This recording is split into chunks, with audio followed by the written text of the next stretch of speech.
Welcome to Steak and Potatoes, where 7 new episodes drop every Sunday at 5 p.m. Eastern Standard Time. This podcast started as a way for me to update my partner about my day and thank them for being there for me and loving me as I am. As you listen, I hope it helps you to feel less alone and that you got this. So come warm yourself by the fire and let's get into it. Sorry I missed you. You're on the plane right now. And, well, I'm not gonna lie. I'm a little concerned. But only because you're up in the air. Like, I know you have your angels and I have mine. But I always have that, little voice in the back of my head. I probably really should go to therapy. I don't know where I get this idea. When Jim passed, he passed out of nowhere. And that was the closest I got to being with somebody. And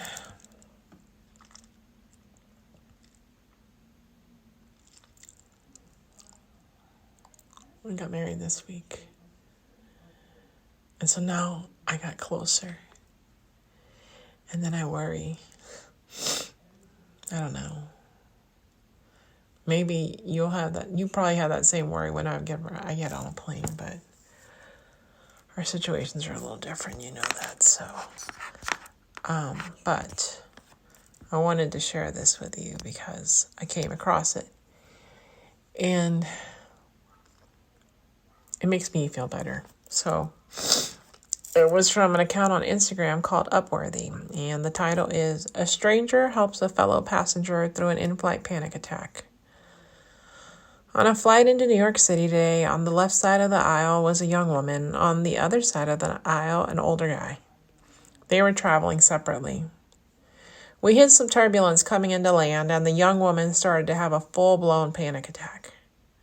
The man reached across the aisle, tapped her gently on the shoulder, and asked if she was okay. She turned to him and grabbed his hand so tightly, tears streaming down her face. She said, "I can't do this." And he calmly said, "We're going to be fine. You'll see."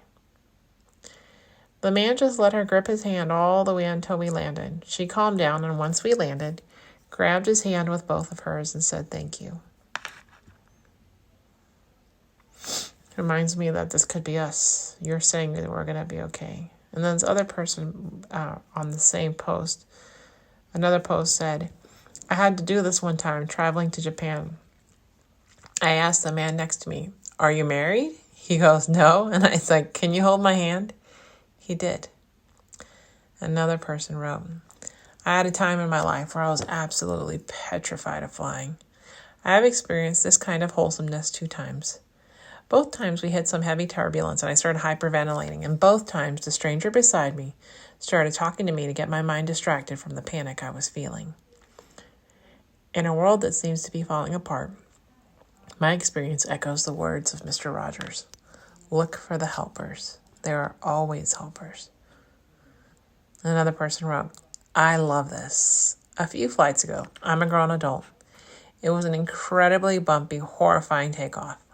I'm a white-knuckle flyer as is. A kind woman diagonally across from me, I must have been green, grabbed my hand and held it for about 30 minutes as the turbulence was horrible. It was so kind, and while I felt silly, I was so touched. It's the little things." And this last person wrote, hold on, I lost it. Here it goes. "This has happened to me. It was my first flight alone. As the plane began to descend the sky, my ears started popping, and my usual flight panic attack began to rear its ugly head. The guy seated next to me noticed I was freaking out, even though I was trying really hard to hide it. He began talking to me casually, and before I knew it, I was relaxed. I didn't even realize he was trying to calm me down. I kept thinking to myself, why is this man talking to me?" As I was freaking out. And once we hit the ground again, he was like, "Are you okay now?" I was like, yes, I am." He continued to talk to me about his kids and how much he misses them, and I'm about the age of his oldest daughter, etc., etc. It was really kind of him to do that. I'm so used to bad things happening to me that completely took me by surprise. Restored my faith in humanity a little bit. What a nice guy.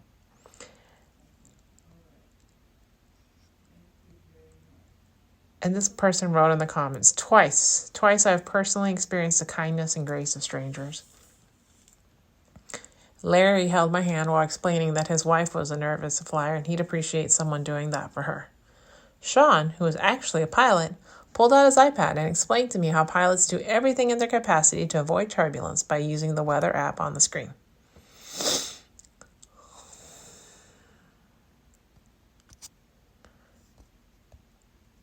Telling you this story makes me hope that in future, if you're on a plane or you're traveling somewhere and you notice that someone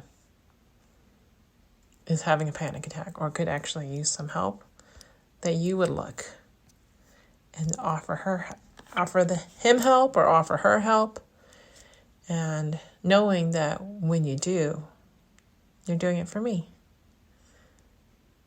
Because you know that you say that I would always do it. Because it's easy for me.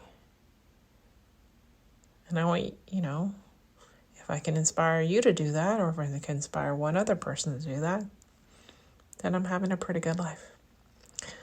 So I'll just continue to track your plane and hope that you're going to be on time. I'll feel better once I know you've landed. It's just, me being a little nervous, as they say. But I just want to tell you this. I'll talk to you later. I love you.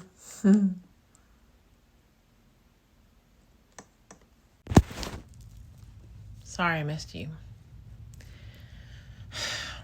Today was a weird day, knowing that I'm not going to see your face for around 2 weeks.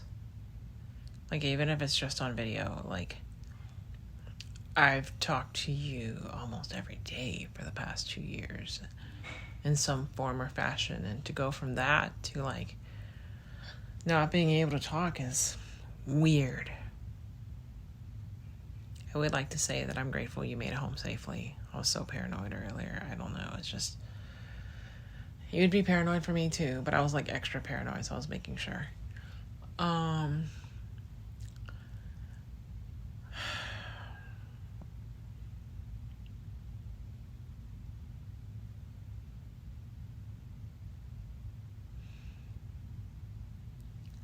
what did I do today? I barely slept. I woke up early and then I talked to you for a little bit. And then I did my cleanse. And I prepared the cleanse and I did the cleanse and I colored my hair some. And then I wrote a letter and I burned it. It was a letter about my biggest disappointments.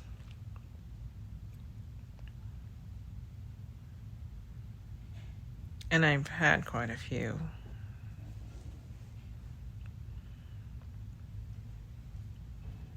My biggest disappointment, I think, is that knowing that I didn't end up choosing the right parents for my son. I thought I'm going to give him up for adoption, and doing that, I'm going to give him a better chance at life. I'm doing that. I'm doing a good thing. And to find out years later that I didn't really was so disappointing and heartbreaking. And I know it's not my fault because I did the best I could, I did what I could literally because, it wasn't easy as a 20-year-old to make that decision. I know that. And I still work on that, because I know I did the right thing, but doing the right thing and being at peace with doing what you did for the right thing, when the results of what you did are not good, is a challenge. That's just it. So, but I did that. I burned it. I'm like, okay, at least this is what I did. At least I know I acknowledged it, like wrote it down. And then, took a bath, really? And then I took a bath first, and then I burned the letter. When I was taking a bath, this song played. And I guess it's, from the movie Steel Magnolias. I've never seen that movie. There's actually a lot of movies I haven't seen, but we'll get into that conversation another day. And the song was called, I looked it up later. It said something about a halo and a wing. I think it said like just one look, just one something. And it said a halo and a wing. And I remember thinking that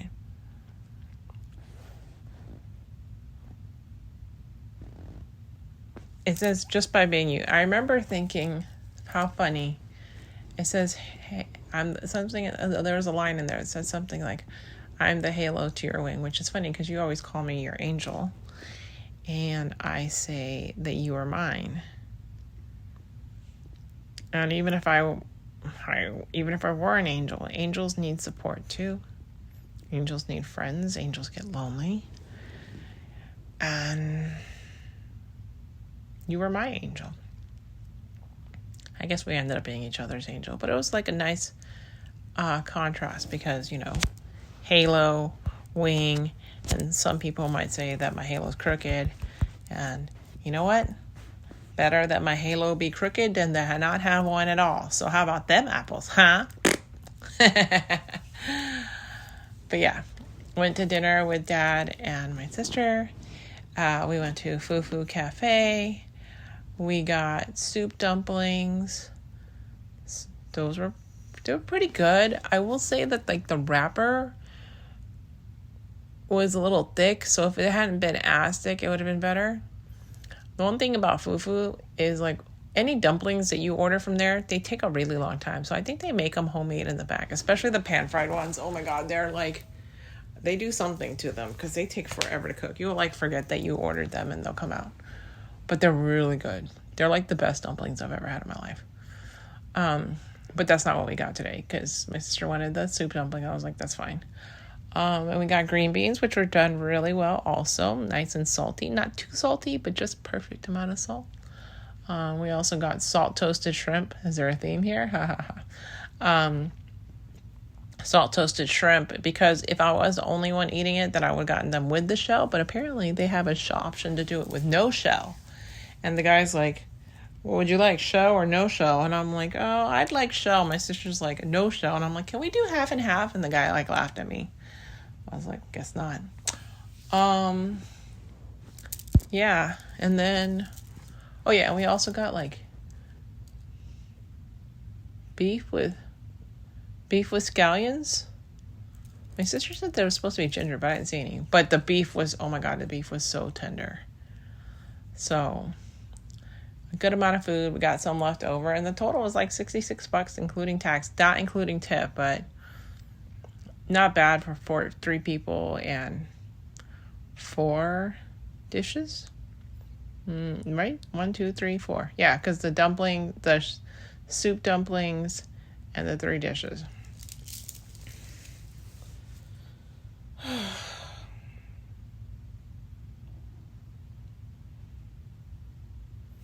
I really wish we knew how we were going to move forward. But like you said, our relationship is strong and we're good. So it's okay, even if this is just a separation for now.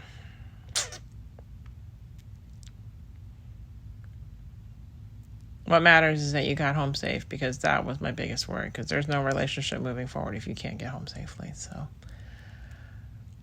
I guess I'll just leave it at that. But I just want you to know that as ever and as always, that I am so glad that you exist, and I am proud of you, and I love you. I'm so glad you exist. I'm proud of you, and I love you, and I hope we never ever forget that somebody smiled today because of us, because we are perfect. We always have been, and we always will be. Period. I love you. Love what you just heard? New episodes drop every Sunday at 5 p.m. Eastern Standard Time.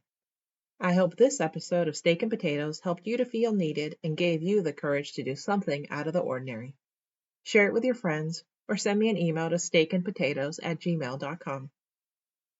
And to my little potatoes, don't forget to follow this podcast and come join my Steak and Potatoes community on Instagram. I'll see you next time.